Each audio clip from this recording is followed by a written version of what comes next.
Hi, I'm Phyllis Zames, and I graduated from the Syracuse Hebrew Day School. My kids go here, and I teach Kita Aleph and Kita Bet as well.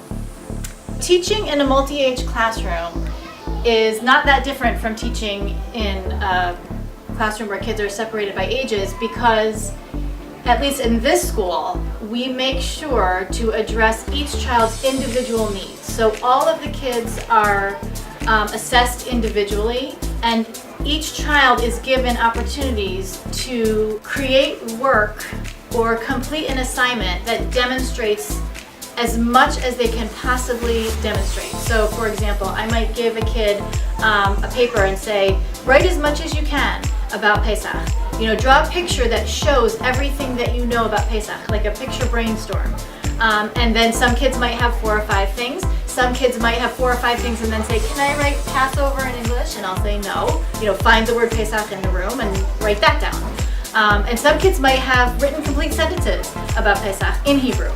One important thing in our curriculum is the environment. We want to make sure that we are keeping a Hebrew environment around the kids all the time.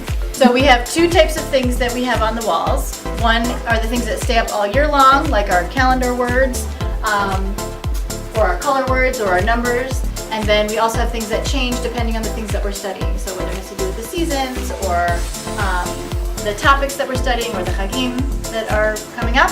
This helps the children because they have ways to, they have places that they can refer to vocabulary. They can find vocabulary all around them as they're working.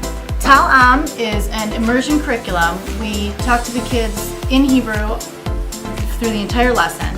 We sing songs in Hebrew. We read stories in Hebrew. One thing that's amazing about Tal-Am is that all of the stories are about kids who are their age. A lot of day schools have small classes, and so they kind of extend and make the classroom bigger by adding 10 children in first grade, and then we get 2 new students in second grade. So one of the things that the kids love to do is to read to each other. One of the things that we have on our schedule every day is Sha'at Sipur, and once they're done with their independent writing, they collect on the shatiach, on the carpet, and one at a time, anybody who wants to has an opportunity to read aloud to the class. So they come and choose a story that's at a comfortable reading level for them, and they share it with all the students. And we talk about how reading a book that you love is fun to read over and over and over again. There are some really, really funny books within the Tal-Am curriculum that they've read over and over again. And even though they know, some of them might even have them memorized, even though they know what's going to happen in the story, and they're still super excited when the funny parts come and they all laugh, and it's just a great way for them to enjoy reading together. We use a lot of music in our lessons, and a lot of dancing, a lot of movement, a lot of games in what we teach, just sort of to repeatedly expose the kids to vocabulary and concepts and ways of making Jewish learning fun, so that it's something that they look forward to every single day. Everyone understands that they are all equally important. Everyone's ideas are valued. Everyone's approaches to Judaism and to learning the language and to learning the songs and to learning how to be together and how to work together.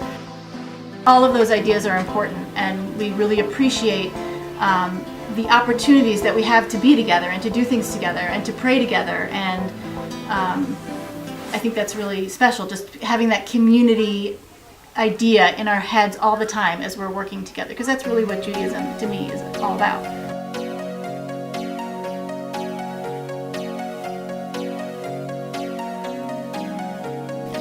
When my kids leave my classroom at the end of second grade, I want them to know who they are, and also to appreciate the gift that their parents have given them by sending them to